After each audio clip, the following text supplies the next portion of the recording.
in terms of us getting started with some of this and showcasing what we're doing. And as people who are joining us live can see, we've got Katie Bramwell-Stainer joining us.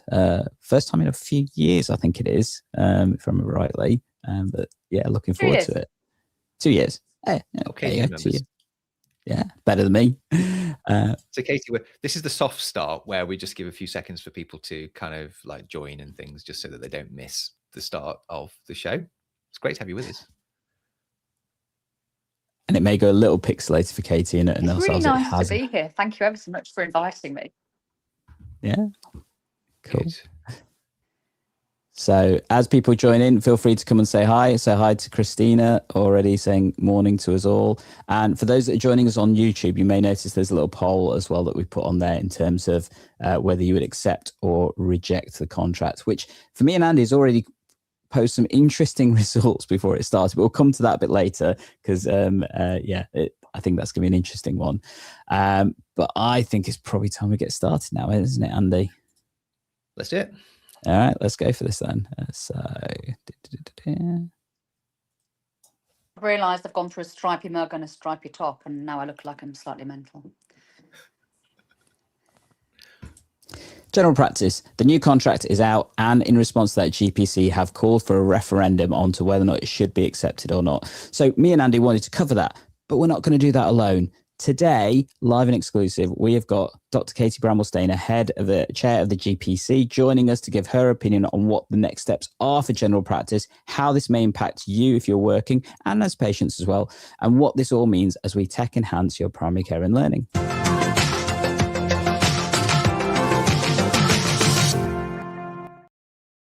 Hello, EGP learners. So welcome. It's Andy here. I'm just going to set the scene really, really briefly and say that it's another year. There's another GP contract. It's likely to be imposed on the profession from April the 26th. This year was the first time that the contract was not negotiated primarily with the BMA. The first time there were a number of other groups involved and consulted in those talks with the Department of Health and NHS England.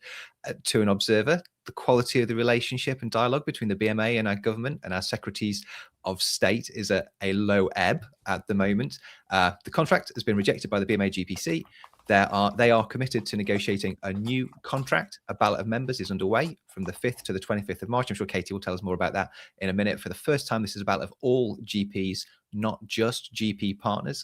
All of this comes on the background of a 10-year health plan, which will soon introduce other new contract types, such as the small neighborhood provider contract, multi-neighborhood provider contract, integrated health organizations, placing some question on the future of the GMS contract and partnership model, and an anticipated more radical GP contract next year to boot. Possibly all of this will take place in the next 12 months.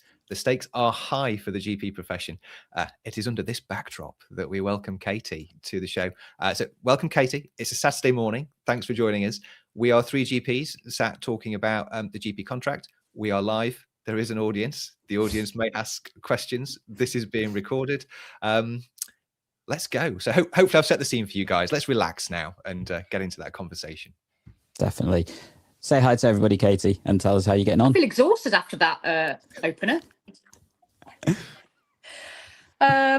Right. Well, it will happen on the 1st of April. It will be imposed. There's no may about it. So what they've put out will become the GMS contract from the 1st of April. That's unilaterally going to be the case. Every single year, government has always consulted widely. They've always gone to the college. They've always gone to NHS Confed, the National Association of Primary Care. This year, they also went to Health Watch, which is itself an NHS England quango, as is Confed. And they also went to National Voices, which is like a consortium of a couple of hundred voluntary care sector organisations. It was interesting, actually, around why it happened. There was a thinly veiled threat that it would happen, because I was complaining in the summer after the 10-year plan, pretty much kind of going, what is this? because we weren't allowed to really feed into it, but we were trying to be reassured. And then it came out, and I was like, oh my goodness, this is insane. This is just like management consultancy guff. There's no delivery. There's no mention of GMS. What are these single and multi-neighbourhood providers? What are you doing? And I said, well, actually, also in the background, we are several months into the kind of April to October space where we were meant to be finalising and fine-tuning the contract variation for October, getting in place those safeguards around GP Connect update record right access with the joint GPIT committee, and also around the online consult. And it just went dead. And there was nothing. And so we can go to all the online providers you like, but it's got to be NHS England in the department. And it was just stalling, nothing, silence. And so that's why I went right to the top and was like, what's going on? This is ridiculous. And there was a thinly veiled threat at the time. Well, if you cause too much fuss, we don't necessarily have to negotiate with you. You know, we've never really had to. It's only ever been through, you know, good manners and gentlemen's agreements. And I was like, well, you do anyway. You already consult widely. But the difference this year is that there was only kind of like one official meeting for all of us. So the college had one meeting, we had one meeting, and blah, blah, blah. In actual fact, they did come back to us a couple of times, which is helpful to see that they need us. The relationship between us and the NHS England contract team, and we recognise the job they're having to do, that they have no control over what their seniors tell them to do. Anyone on the call who's got commissioning experience, I can't help but observe and reflect, after my few years of doing this, that colleagues who represent primary care are at the bottom of the rung of the ladder within NHS England, within the Department of Health. They are given their ministerial and Secretary of State diktats. This will be in the contract. Doesn't matter whether they agree or not. Doesn't matter whether they think actually this is not going to be doable. GPs can't bend the laws of physics. That's what has to be done. Now, if you step back a bit and you think, well, to what end is this? I think you've got a number of priorities playing out here. You've got the acutes who run everything really, because they're multi-billion pound organisations. It's the whole too big to fail kind of idea. They clearly want vertical integration to try and take us over and make us their community house officer officially rather than unofficially. Politicians want positive news stories and headlines, and we've got thousands more GPs, and it's now dead easy to get an appointment, and you're guaranteed your critically urgent Veruca at 6:29 p.m. can be sorted out. The timing of when they did it is interesting, because I think there was lots of talk that it was all my fault because of the very critical speech I gave of government at the England conference, which was the 7th of November. And then Streeting wrote to every GP on the 27th of November saying that I was misleading, I was lying, they couldn't work with me. That was politics, that was deliberate timing, because GPC England was meeting that day. Actually, we've been through legal stuff with the department. The decision to consult more widely was made much earlier, in October. Sorry, my cat's about to come and say hello, so I'm freezing her out the image. Unless you want to be on Andy and Gandhi, Flossie. There you go. She thinks the contract's rubbish as well, by the way. Yeah, so that was politics. So what we can see here is politics and policy, and we're piggy in the middle with our patients. But I'll stop rattling on, because I can tell I'm monologuing a bit. Okay. So loads of stuff in there already, Katie, and we've already getting some comments and questions coming through, which we'll go to in a second. But I guess what would be worth covering first of all is there any positive stuff in the contract from your perspective? And then we'll go to the other stuff from there. Well, I think the changes to the R's rules around GPs makes complete sense and is really, really sensible, and that the reimbursements are going to be uplifted as well. The suggestion around the capacity and access investment payments for the PCN-DES moving for a GP reimbursement scheme. We've been asking to try and get PCN-DES stuff put into the core contract for years. We have been requesting money exclusively to deliver more GPs for GP-led care for years. So why is it this year that it's been accepted? The reason is that the primary care contracts team were really anxious that the neighbourhoods team would try and take that and take away. And there's a real lack of clarity around what the neighbourhood thing is going to be. Now it's become single neighbourhood providers, because obviously at the moment the PCNDES is locked in as a bolt-on to GMS. But if it's commissioned separately, that opens it up to others. So it doesn't necessarily guarantee that that funding is going to go back to practices. I will happily defend that move, because while some people might go, but hang on, that's paying for staff and services now. Well, yeah, it is. But often it's paying for non-GP staff and non-GP services. And it'll be much better to actually employ GPs and their on costs, get them covered and get them into practice. And if we can try and eradicate GP underemployment, that lifts the value as a profession of a GP. And as a trade union, you don't want your profession out of. Oh dear. I think we lost Katie. I think we lost Katie for a second.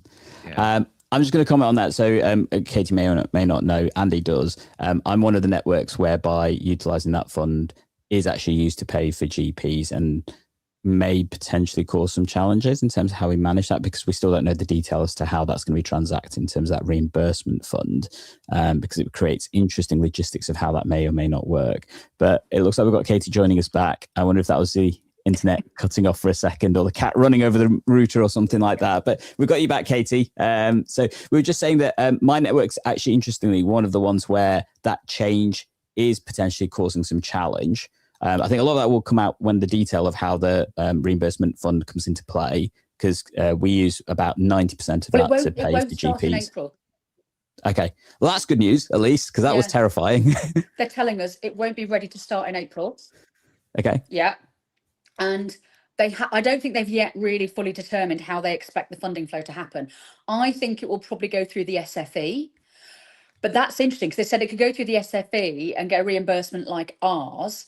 But for years they've said you can't have the R's at a practice level. Turns out you can.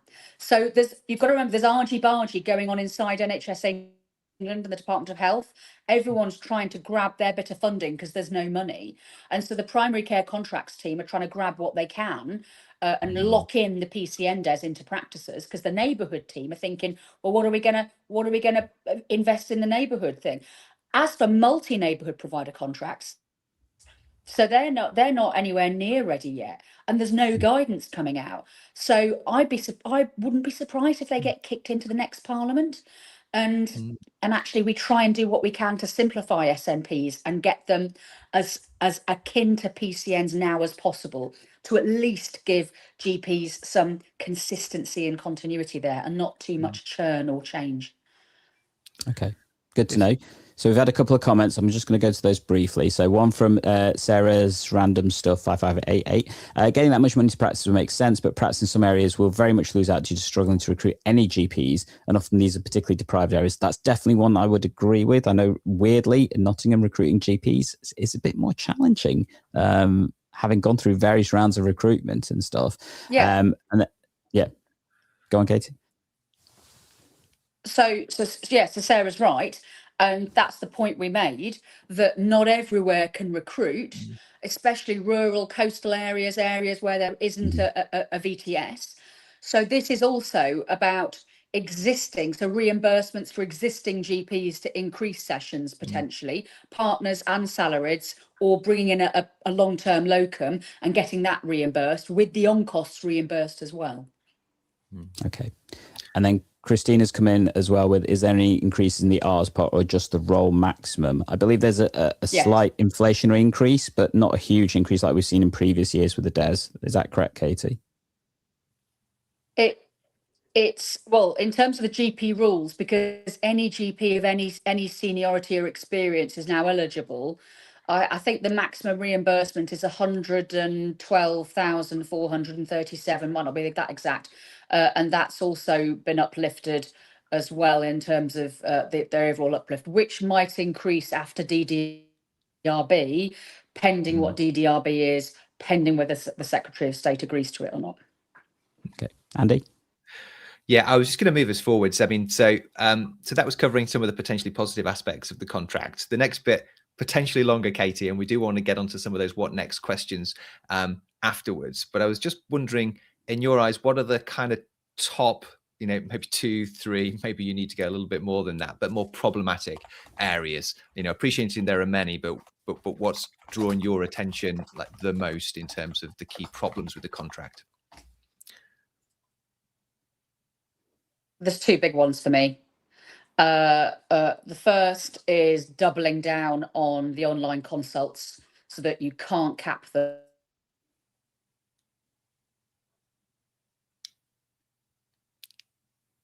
Casey's paused a little bit for me, Andy. Providers to submit the back end data. So you know how you can go in the back end of your tool and kind of put in your own kind of limits as to what's coming through. So let's say you work out if we get over 15% of our list, it then kicks into admin only. Well, they're forbidding that. And so far, some online tools have said no, just compels them to.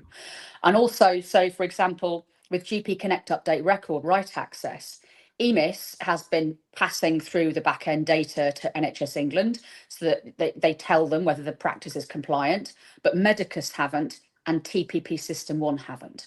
But now the contract compels them to.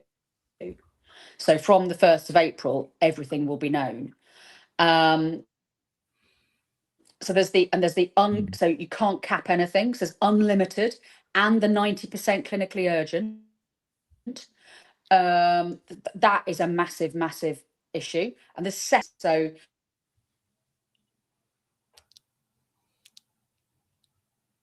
you'll recall it to take money from acute budgets and put it into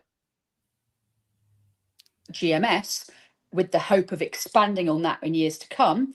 They've shelved it. The hospitals have won. This is now contractual. And in addition, what is not in this contract, but which is being discussed at every single acute and the NHS England board and is in the medium-term planning framework, is the advice and refer for the top 10 specialties around elective care weights within a given system. So that might be cardiology, ophthalmology, orthopedics, gynecology, and so on. And that potentially, how that sits with our right to refer, Jess's rule, GMC duties, and tells you everything about who's in control with the state of play right now. Thanks, Katie. Okay. The negatives have been sort of widely reported, and the content of the contract's been widely discussed, hasn't it? So it's good to know where your kind of main focus is. Gandhi, shall we move on to talking? Well, we've got Katie. Just like what I'm really interested in, like what comes next for the profession now. So absolutely. So we know that the GPC have launched the referendum. That's already live. So it started on the 5th, and I believe it closed on the 25th of March. Is that correct, Katie, in terms of those dates?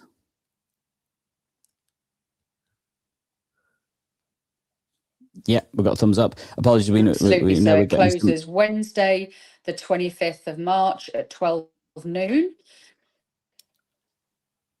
And then GPC England meet the next day to look at the vote, look at the outcome, decide what happens next.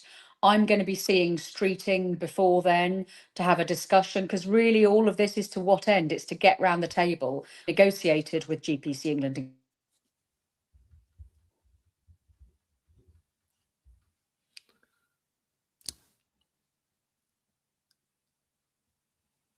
In good faith, that would be a substantive revision to GMS and that would be delivered within this Parliament. So far, we've wasted a whole year.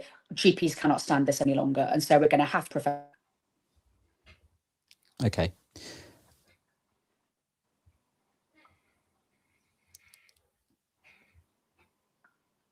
Okay, sorry about that, Katie. I think we're having some slight issues with the audio, so me and Andy are having to play a little catch up here. But I think the question I've then got is with the referendum plans that we've got. So interesting one. What happens if the profession rejects the contract? So I think many people anticipate that's the likely outcome. So let's start off with that. So what happens if the profession rejects the contract? And to give you some extra information, so me and Andy have been doing a poll whilst we've been going live. And out of that, 88% currently watching this live stream would reject the contract as it stands. I'm surprised it's that low. If you think back 2 years ago, the last time we had a referendum, the result was 99.7% rejection. And also 2 years ago, it was GP partners and salaried GPs and locums and GP registrars. The reason why that's so important as well is that you demonstrate professional unity. There's nothing that terrifies the government more than not being able to divide and conquer us, because they really, they can see the opportunities. Because if you've got lots of unemployed potential salaried GPs, well, acutes could employ them through various neighbourhood vehicles. So you've got to think long-term strategy, what's going on. And GP registrars are going to work this contract as their career. This is also an existential question about our GP careers, not just the contract. Because what do we want to be? Do we want to be the expert medical generalist, holistic practitioners, experts in prevention and continuity, the biopsychosocial model? Or do we want to be 12.5-hour digital triage monkeys, rationing care, firefighting all day? That's not general practice.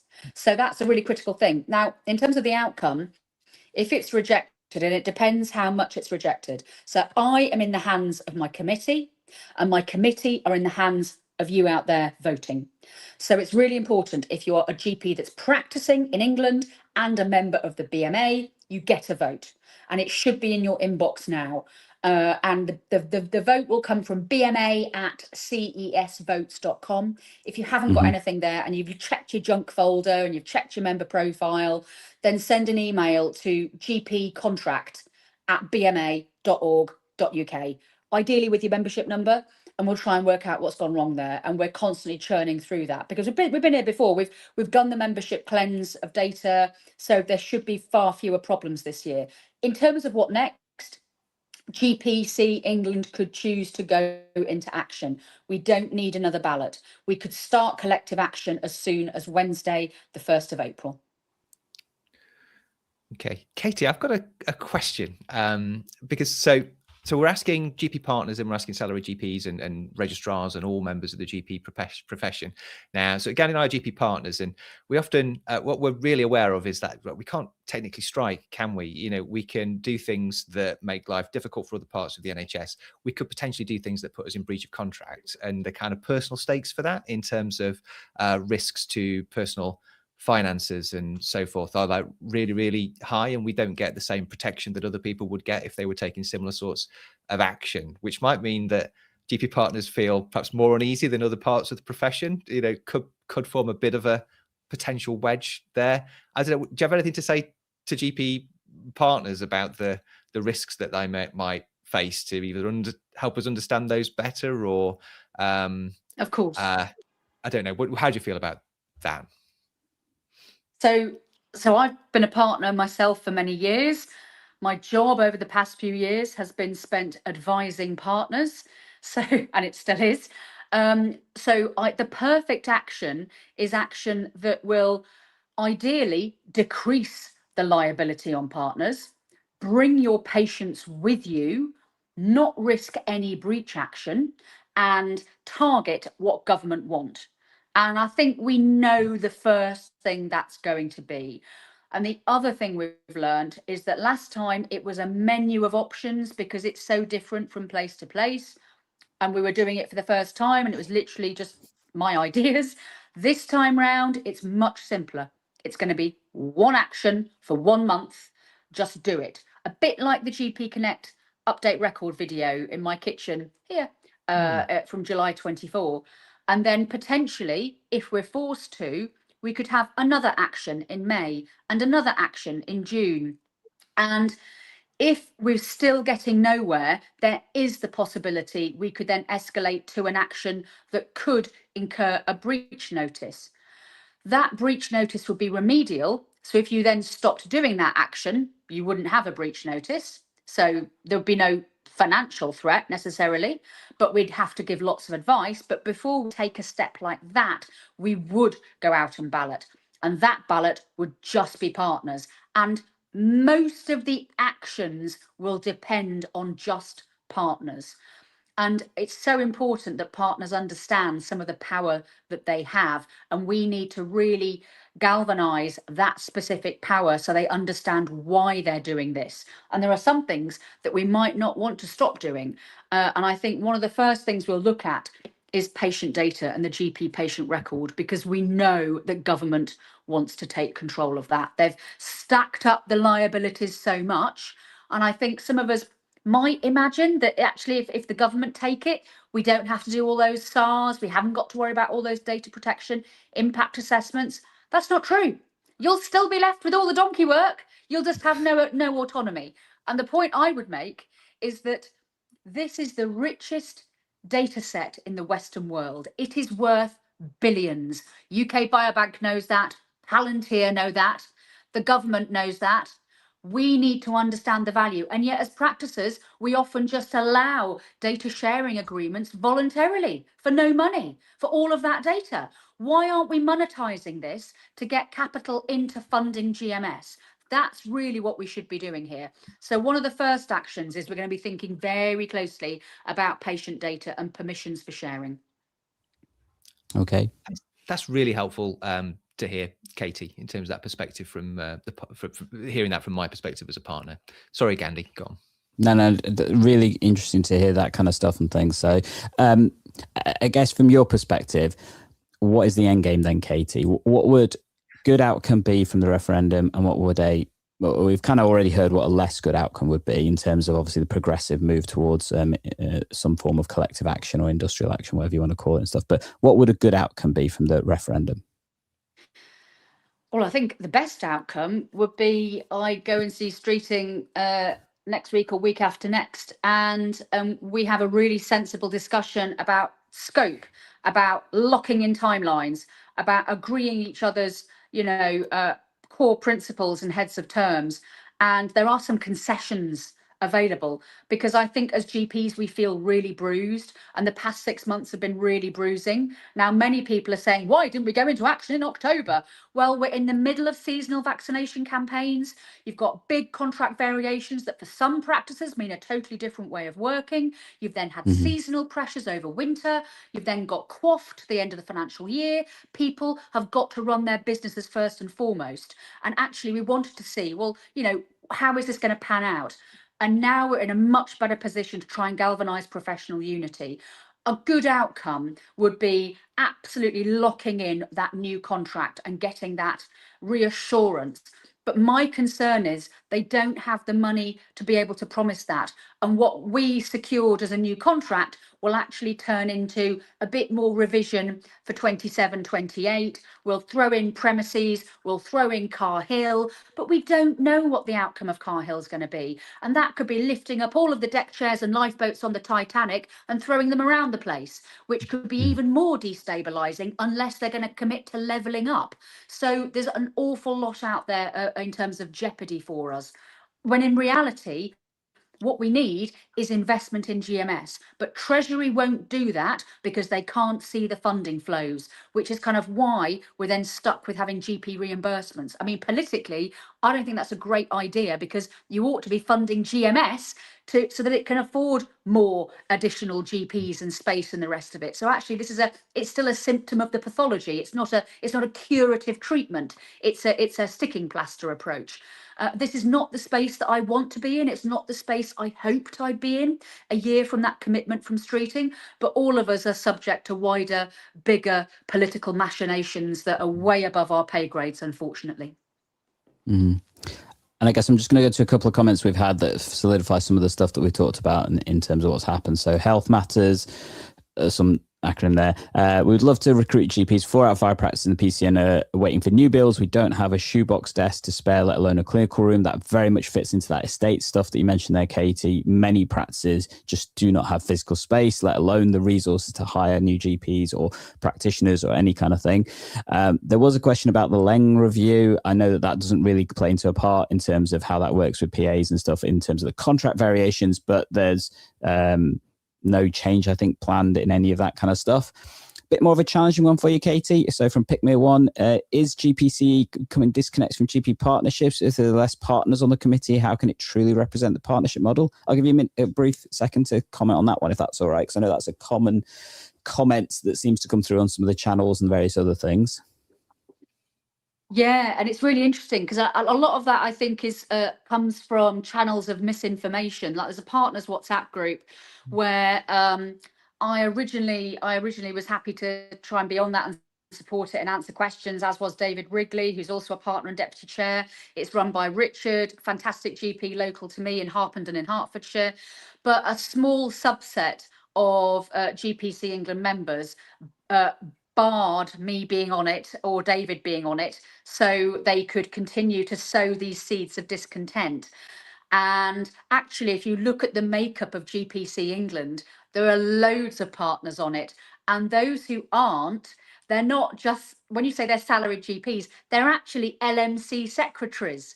They are full-time GPs who work for partnerships. So you could take, say, Matt Mayer, Berkshire and Oxfordshire LMCs. He spends his time doing that. So does Richard Wood, his co-CEO, Simon Ruffle, the chair of their board, for example. That's just one LMC. You've got loads of partners, and the salaried GPs aren't your normal salaried GP. They're people like me who've been a partner for many, many years and who spend their time advising partnerships on the minutiae of GMS, on the minutiae of the PCN-DES, on the performance list regs, on performance advisory groups and responsible officers regulations, on dispensing regulations with the ICB. So would you say that is a salaried doctor divide? Actually, we are dependent on the levy. We're dependent on thriving partnerships to pay for our mortgages and our children's shoes. So I think there's a lot of deliberate spreading of misinformation. And the question you need to think about is, to what end? Is this for their benefit, or is it for the benefit of the whole profession? Thank you, Katie. So last question I'm going to go to that we've had come through is, can you comment on the pressures from ICBs to sign up for population health management part of data sharing agreements, potential liability data controls, etc.? And with that, I'm going to chuck in what you think of the future of neighbourhoods with that as well, which was our final point. Yeah, the big one to finish off with, Katie. Thank you. Well, I think for those guys who haven't yet signed your population health management data sharing agreements, it's really important that your LMC has sought legal advice and has gone through all of the relevant changes. At Cambridgeshire LMC, I've done loads of work, and actually we haven't all still signed up to it because we've got concerns that it will be unlawfully used for secondary purposes.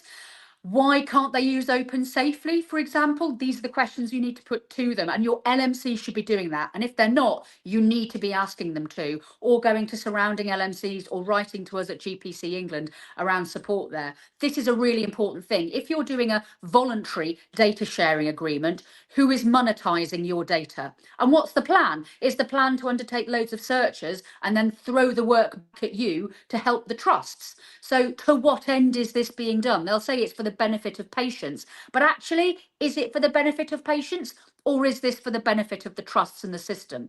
In terms of neighbourhoods, nobody really knows. We were meant to have the guidance out last September, then it was going to be before Christmas, then after Christmas, now it's after Easter.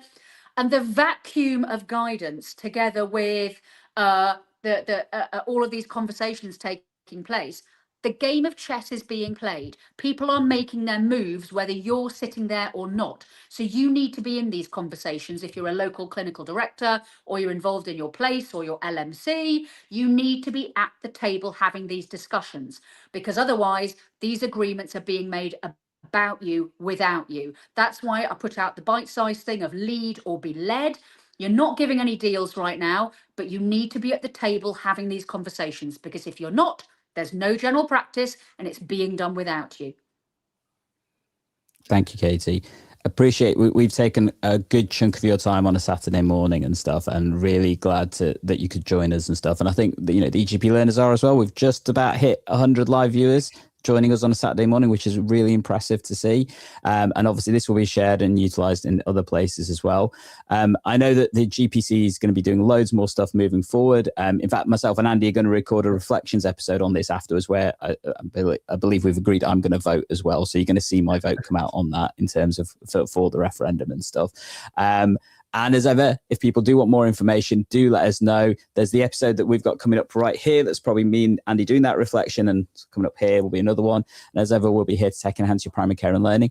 I'm just going to finish off by saying, vote now. Don't forget, you've got a couple of weeks. Catch you all later. Bye.